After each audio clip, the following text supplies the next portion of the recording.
रसूल पाक का विशाल हुआ ना, हजरत बिलाल ने मुंह से लफ्ज ही कोई नहीं अदा किया। किसी ने अपना दुखड़ा किसी अंदाज में सुना लिया। हजरत उमर ने कहा, जिसने कहा हुजूर विशाल करके गर्दन उड़ा दूंगा। हजरत उस्मान गनी ने कहा, खबरदार कोई मुझे आके ना बताए कि मुस्तफा विशाल कर गए। हजरत अली मुर्तज़ा रज़ी अल्लाह तआला अन्हु ने फरमाया, ना भाई मेरे मुस्तफा पर तो मौत आती ही नहीं, जिस तरह आप लोगों पे सब लोगों ने अपने अपने इजहार कर लिए ना, बिलाल ने किसी को दुख बताया ही नहीं। एक कोने में बैठ के ना हजरत बिलाल अकेले आंसू बहाते रहे, किसी को बताया ही नहीं, अकेले रोए। एक शख्स कहने लगा, यार बिलाल बोलता नहीं। कहा, ना बुलाओ इसे। असर की नमाज का वक्त हुआ ना, तो वो बिलाल जो काबे की छत पे बगैर सीढ़ियों के चढ़ गया था, वो बिलाल जो काबे की छत पे बगैर किसी सहारे के चढ़ गया था, उस बिलाल को कहा कि बिलाल चढ़ जरा, आजान पढ़, मस्जिद की छत पे चढ़ जा। हजरत बिलाल कई बार चढ़े और कई बार गिरे, कई बार चढ़े और कई बार गिरे। हजरत बिलाल हबशी रज़ी अल्लाह तआला ने आवाज दी, कहा, सलमान मेरी मदद करना, मेरी मदद करना, अब मुझसे चढ़ा नहीं जाता, अब मुझसे जाया नहीं जाता। जनाब सलमान फारसी ने भी सवाल नहीं पूछा कि बिलाल तू बीमार है, ये नहीं पूछा। हजरत बिलाल को 2-4 सहाबा ने उठाया, छत पे पहुंचाया।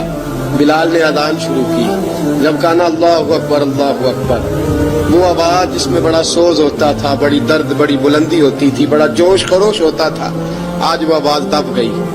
जब बिलाल ने कहा ना अशहदु अल्ला इलाहा इल्लल्लाह, हजरत बिलाल रज़ी अल्लाह तआला अन्हु ने थोड़ी देर रुक के सांस लिया।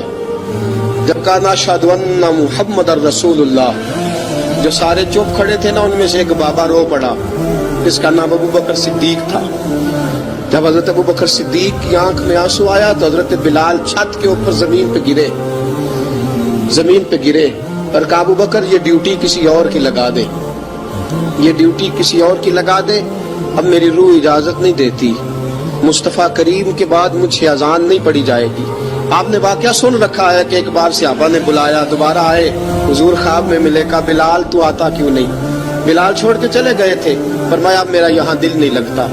मुल्क के शाम के शहर हलब में चले गए थे, छोड़ दिया था मदीना मुनव्वरा, अब मेरी निगाहों में जचता नहीं कोई, जैसे मेरे महबूब हैं ऐसा नहीं कोई।